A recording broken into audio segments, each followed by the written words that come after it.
పోతన ఆంధ్ర మహాభాగవతము అష్టమ స్కంధము గజేంద్ర మోక్షము 15వ పద్యాన్ని ఇప్పుడు మనం నేర్చుకుందాం.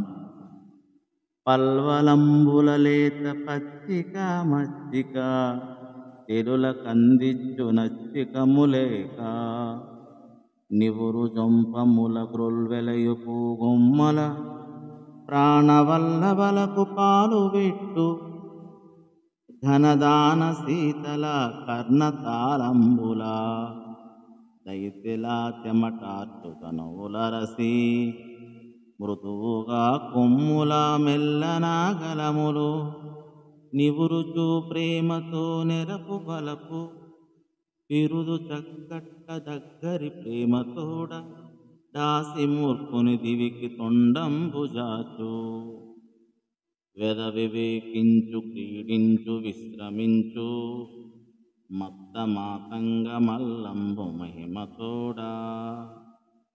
అప్పుడా గజేంద్రుడు బల్లిదుడై తన ప్రియురాళ్ళకి నీటి కుంటల పక్కన ఉండే లేత పచ్చికలు మచ్చికతో అందిస్తోంది. చిగుళ్ళు పూల కొమ్మల గుత్తులు పంచిపెడుతోంది. మదజలంతో తడిసిన విసనకర్రల్లాంటి పెద్ద పెద్ద చెవులతో వాటి చెమటలు ఆరబెడుతోంది.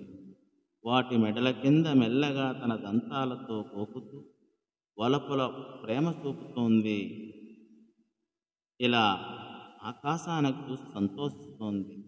రహస్యార్థం ఏమిటంటే, బలిష్టమైన ఆ గజరాజు అని జీవుడు తన ప్రియురాలు అనగా మనస్సునకు సంతోషం కలిగించాలి అని ఇంద్రియ విషయాలను నెరవేరుస్తూ వృత్తులు అనే దంతాలతో అవిద్యను ఆనందింపజేస్తూ ఉన్నాడు అని ఈ పద్య భావాన్ని మనకి అద్భుతమైనటువంటి ఈ యొక్క అష్టమ స్కందం గజేంద్ర మోక్షంలో కృతనామాచార్య మనకు అందించాడు.